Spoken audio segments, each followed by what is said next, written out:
Bienvenue sur 3A Télé Sud pour notre émission Vérité et Mensonge. Alors, comme vous le savez, Vérité et Mensonge est une émission de culture, de découverte et d'histoire. Nous avons déjà eu l'occasion d'aborder donc énormément de sujets très scientifiques, très techniques, en parlant notamment des mathématiques, du zéro. Là, j'ai voulu parler un peu de la mode. Oui, voilà, j'ai voulu parler de la mode africaine, de l'art, de la coiffure notamment africaine, de la coiffure tressée. Parce que vous savez, en fait, ce qui est extraordinaire aujourd'hui, quand on voyage à travers le monde, quand on va dans les grandes capitale, on voit énormément de femmes aujourd'hui qui arborent donc la coiffure tressée, les fameuses tresses africaines. Et c'est vrai que c'est une coiffure aujourd'hui qui est relativement fashion. Pourquoi? Parce que de grandes chanteuses, je pense à Alicia Keys, des sportives aussi, notamment les sœurs Williams dans le milieu du tennis, arborent régulièrement donc des tresses africaines. Je pense aussi à un certain nombre de chanteuses nord-américaines, notamment Brandy, qui a commencé vraiment toute sa carrière en portant pendant des années des tresses africaines. Et c'est vrai que tout ça a fait que finalement, cette coiffure est devenue une coiffure relativement fashion, qui est portée aussi bien par des femmes africaines que par des femmes européennes, asiatiques et autres. Et c'est vrai que finalement, on est quand même amené à se poser la question, à se demander, mais cette coiffure finalement, elle vient d'où? Quelle est son histoire? Est-ce que c'est une coiffure relativement récente qui date donc de l'Afrique impériale, ou est-ce qu'elle n'a pas un passé beaucoup plus lointain? Alors c'est ce que j'ai voulu aborder avec vous tout simplement dans le cadre de cette émission. C'est parler de l'histoire un peu de cette fameuse coiffure, parce qu'on a des éléments archéologiques qui nous permettent aujourd'hui de mieux comprendre un certain nombre de choses, et puis de nous interroger aussi sur le passé de l'Afrique au niveau de l'art et au niveau donc de la beauté. Alors c'est vrai qu'aujourd'hui, les chercheurs sont tous d'accord pour dire que l'humanité est née en Afrique. C'est-à-dire que l'Afrique est reconnue en fait comme berceau de l'humanité et aussi, il faut le rappeler, le berceau de la civilisation. Mais quand on regarde un petit peu la région dans laquelle l'homme est né, c'est-à-dire la vallée, la région des Grands Lacs, la vallée du Kenya, au niveau du Tchad, ce sont des régions quand même relativement chaudes. Donc, et on sait de par la science que les êtres vivants à sang chaud développent naturellement de la mélanine pour se protéger donc des rayons ultraviolets. Donc à partir de là, je dirais, bon, c'est relativement clair. Vous savez, même dans les débats entre scientifiques, on ne discute pas sur le fait que les premiers hommes avaient effectivement une couleur de peau noire, étaient donc pourvus de mélanine, de manière à se protéger des rayons ultraviolets du soleil. Et c'est vrai que en quittant l'Afrique, en allant habiter dans d'autres régions, l'homme a progressivement perdu sa mélanine et a perdu aussi la kératine au niveau des cheveux, donc ce qui donne les variétés humaines qu'on a aujourd'hui. Et puis, je dirais, c'est une très bonne chose. Bon. Et chose importante qu'il faut quand même souligner, c'est que de par cette origine africaine, les cheveux forcément, parce qu'il y a la problématique de la chevelure qui s'impose. Donc l'homme, le premier homme, l'humanité, d'une façon générale, le premier type de cheveux a été sans aucun doute la chevelure crépue, qui est une chevelure qui convient aux régions où il fait particulièrement chaud. Et c'est vrai que la question donc de l'entretien, de la mise en valeur de cette chevelure relativement dense a dû se poser depuis les premiers âges. Parce que vous savez, en 2005, il y a eu une datation, puisqu'on a redaté le crâne de Homo 1 et 2, donc puisque ça remonte aux fouilles réalisées par le professeur Leakey. Et c'est vrai qu'on a découvert, donc les nouvelles datations sont de 195 000 ans avant l'ère chrétienne. Donc on sait aujourd'hui qu'il existait donc des hommes modernes en Afrique en 195 000 avant l'ère chrétienne. Donc vous voyez, quand on sait que l'homme a commencé à quitter l'Afrique véritablement vers moins 100 000, donc on voit qu'il y a une antériorité africaine qui est relativement importante. Donc à partir de là, ce qu'il y a, c'est de se demander, mais ces hommes, ces femmes qui ont quitté l'Afrique à ce moment-là, ils se coiffaient comment ? Vous voyez, comment ils se coiffaient finalement?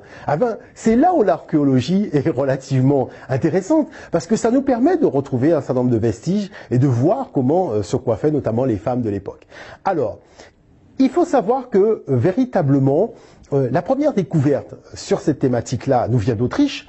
Nous, on l'a droit au professeur Joseph Szombaty, qui en 1908, alors qu'il réalisait donc des fouilles dans la région de Willendorf, a trouvé une petite statuette qu'il a appelée la Vénus de Willendorf. Voyez, donc c'est une petite statuette qui représente une femme. Alors c'est une femme naturellement bien charnue, on le voit, une femme vraiment bien charnue, donc qui a vraiment des atouts féminins relativement marqués.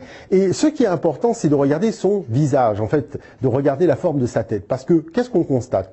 On constate premièrement que l'artiste donc qui a réalisé cette statuette, qui est aujourd'hui donc entreposée au musée de Vienne. Hein, si vous vous déplacez dans la région, c'est toujours intéressant donc d'aller la voir. A pas réalisé véritablement le visage, c'est-à-dire on n'a pas les yeux, on n'a pas le nez, on n'a pas la bouche.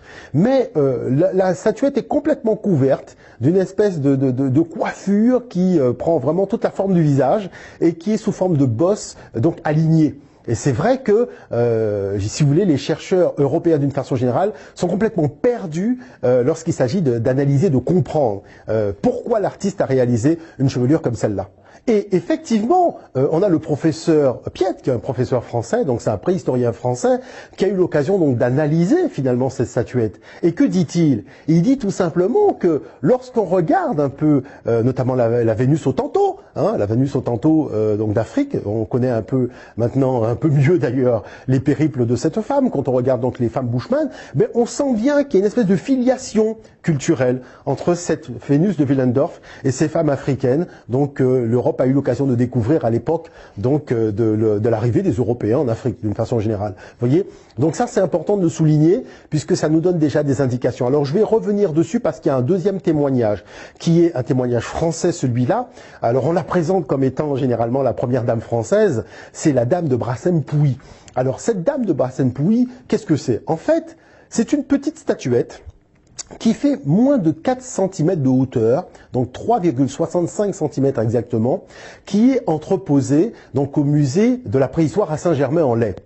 Vous voyez, et là, comparativement aux 33 000 ans de notre Vénus de Willendorf, là, ce document archéologique qui a été trouvé donc dans la région de Brassem-Pouy, d'où le nom de cette statuette, la Dame de Brassem-Pouy, donc est daté de 23 000, donc avant l'ère chrétienne. Et ce qui est intéressant sur cette statuette, c'est de voir qu'en fait, on retrouve cette similitude avec la statuette d'Autriche, à la différence que les tresses, si vous voulez, la coiffure là est beaucoup plus longue. Hein, donc on a toujours ce phénomène de cubes qui sont alignés horizontalement et verticalement. Là, on a une rangée de cubes verticalement qui est beaucoup plus longue. Donc on voit bien qu'on a voulu faire donc une représentation, une chevelure en tout cas beaucoup plus longue par rapport à la Vénus de Willendorf. Et c'est là qu'il convient véritablement de rentrer ici dans l'analyse culturelle maintenant donc de ce genre d'œuvre. Vous savez, d'une façon générale, donc en Europe, les chercheurs européens sont complètement déconcertés par ce type de représentation. Pourquoi? Parce que la chevelure qui est représentée ne reflète absolument pas le type de chevelure des femmes européennes. C'est-à-dire que normalement, vous savez, dans le jargon, donc dans les textes anciens, les cheveux européens sont dits cheveux de soie et les cheveux africains sont dits cheveux laineux. Vous voyez, donc quand arrive la problématique de représenter artistiquement maintenant cette chevelure, quand vous avez des chevelures, donc notamment une chevelure tressée, quelle est la réponse qu'a toujours apporté l'artiste africain d'une façon générale? Ah ben, c'est de représenter les tresses africaines avec des cubes. Voilà pourquoi lorsque nous revoyons donc ces images donc de la Dame de Brassem-Pouy ou de la Vénus de Willendorf, mais nous comprenons instinctivement qu'il s'agit de tresses relativement courtes pour la Dame de Willendorf, la Vénus de Willendorf, et de tresses relativement longues, donc là une chevelure beaucoup plus longue pour la Dame de Brassem-Pouy. Alors naturellement, vous savez, il faut rentrer encore dans cette analyse parce que la première des grandes civilisations africaines, à savoir Kémet, l'Égypte antique, nous a livré un certain nombre extraordinaire de représentations, donc de statuettes, qui nous permettent de voir un peu comment on représentait les cheveux tressés. Et moi, j'ai voulu prendre l'exemple, par exemple, de la reine Akhmès-Néfertari.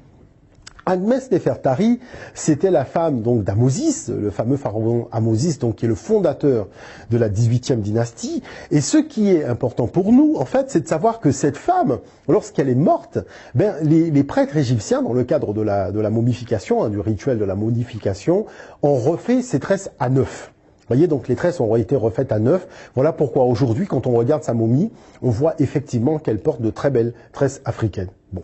Mais lorsqu'on prend maintenant de regarder les statuettes qui représentent sa coiffure, Eh ben, on retrouve exactement la même réponse artistique qui a été apportée par l'artiste africain donc de la période pharaonique, à savoir qu'il a représenté les tresses de la reine Akhmès Néfertari avec des cubes. Et quand on regarde la similitude des cubes représentant la coiffure tressée d'Akhmès Néfertari, notamment pour la statuette que nous avons au musée du Louvre, et lorsqu'on regarde la statuette qui a été réalisée donc par l'artiste il y a 23 000 ans avant notre ère, donc en France pour la dame de Bracem-Pouy, ah ben on a exactement le même système, la même codification, le même art, cette même réponse artistique apportée à la réalisation des tresses africaines. Et c'est vrai que justement cette civilisation pharaonique, cette civilisation de Kemet nous permet finalement d'avoir le lexique qui était utilisé à l'époque pour tout simplement décrire cette chevelure. Alors moi je voulais vous donner un certain nombre de mots, parce qu'il faut savoir que par exemple les cheveux en Égypte ancienne, c'est kem.